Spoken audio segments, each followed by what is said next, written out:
Sir Manto ने किया कत्ल। बिनियामीन और सिराज अमृतसरी के दरमियान दुश्मनी की फिर से इब्तिदा।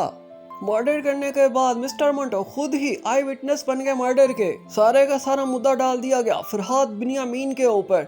लेकिन कत्ल का सबसे बड़ा बेनिफिशियरी कौन, इन्हीं टॉपिक्स को डिस्कस करेंगे अपनी इस वीडियो के अंदर। लेकिन इससे पहले आप लोगों से रिक्वेस्ट है, काइंडली हमारे इस चैनल को जरूर सब्सक्राइब कर दे, वीडियो को शेयर और लाइक जरूर करें।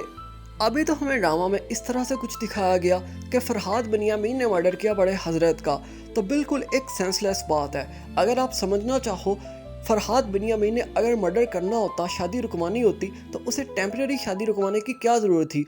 उस बंदे का मर्डर करना चाहिए था जिसके साथ महमल की शादी हो रही थी, लेकिन उस बंदे को छोड़ दिया गया और उसके बाप का मर्डर कर दिया गया। और इस बात के पूरे चांसेस मौजूद है हजरत बारात लेकर आए एक हफ्ते बाद या एक महीने के बाद और महमल को ब्याह कर ले जाए, क्योंकि जिसके साथ शादी हो रही थी उसे तो छोड़ दिया गया है। फरहाद बिनियामीन को अगर रिस्क लेना भी था, अगर किसी का मर्डर करना भी था, तो उस लड़के का करता जिस लड़के के साथ महमल की शादी हो रही थी। चले यहाँ पर तो फरहाद बिनियामीन होता है क्लियर।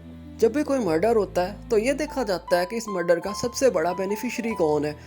इस ड्रामा के अंदर भी कुछ ऐसा ही दिखाया गया, जब मिस मारिया चौहान और मिस्टर मंटो आपस में बातचीत कर रहे होते हैं और ये देखते हैं कि बेनिफिट किसको हुआ है। मिस्टर मंटो तो आई विटनेस बन के खुद को एक इनोसेंट बंदा साबित कर चुके हैं, क्योंकि उनकी तरफ तब कोई उंगली नहीं उठेगी। बहुत सारी एपिसोड्स के अंदर सारे की सारी उंगलियां उठेंगी फरहाद बिनियामीन की तरफ।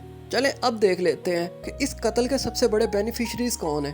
तो सबसे बड़ी बेनिफिशरी तो है पुप्पो सुरैया, क्योंकि पुप्पो सुरैया नहीं चाहती थी सिराज अमृतसरी और बिनियामीन के दरमियान सुलह हो, लेकिन उनके दरमियान ना सिर्फ सुलह बल्कि दोस्ती की बातें तक चल रही थी।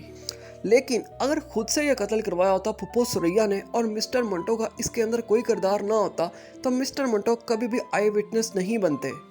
इट मीन्स कि डॉट कनेक्ट्स होते जा रहे हैं। पुप्पो सुरैया और मिस्टर मंटो दोनों ही बेनिफिशरी थे।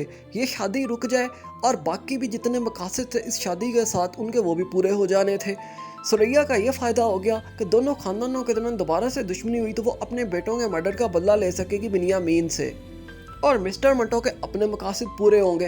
अब सिर्फ और सिर्फ महमल मकसद तो नहीं था मिस्टर मंटो का, कुछ ना कुछ मिस्टर मंटो के साथ भी हो चुका है पास्ट के अंदर, जो हमें अभी तक नहीं दिखाया, क्योंकि कोई हिस्ट्री नहीं बताई सिर्फ एक ऐसे बाप के अलावा जो मिस्टर मंटो से प्यार नहीं करता था और उसकी माँ के साथ बहुत बुरा सलूक किया था और निकाल दिया था। मंटो की जो वीक पर्सनैलिटी दिखाई गई वो है नहीं।